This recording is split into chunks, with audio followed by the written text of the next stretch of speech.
So it sounds like the future of Spider-Man 3 is going to bring things around all the way to the past. Specifically, all the way to the first time we saw Spider-Man in the MCU, tying everything around to Civil War and bringing back the Sakovia Accords.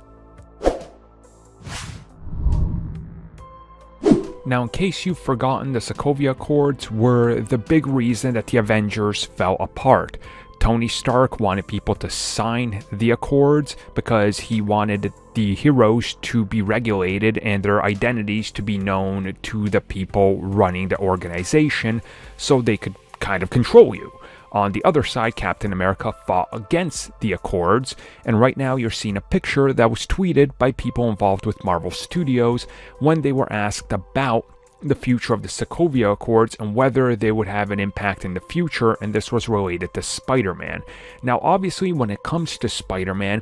we don't know if that character specifically actually signed those. They never revealed that to us, and we know that he was going to be revealed as a big hero and a new Avenger before he decided to walk away and, learn a lesson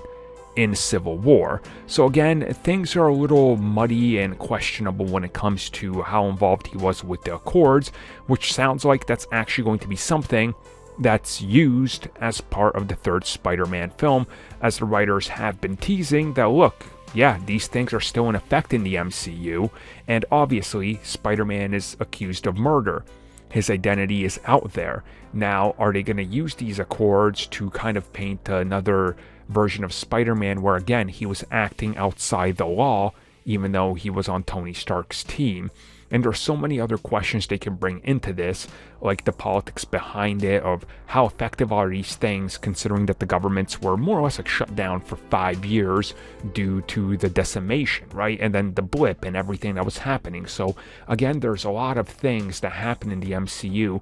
that they sort of have to address, and it sounds like the Sakovia Accords could be a big basis for what happened with Spider-Man's journey. Now, at the same time, they could also just make this something that's way more important in the whole MCU going forward, and whatever happens with some of the other characters, and do the governments now want to regulate them even more, considering,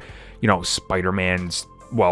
murder was something that's been made big, and they'll use that against them, being like, look, if you don't control these superheroes, look what they'll do, right? So I think this could tie everything back to that, and then kind of give us an idea of why exactly Peter's going to need legal representation, because he's got to prove he's innocent, and he's also got to prove that maybe these things aren't as good as some people think, that being the Accords, obviously.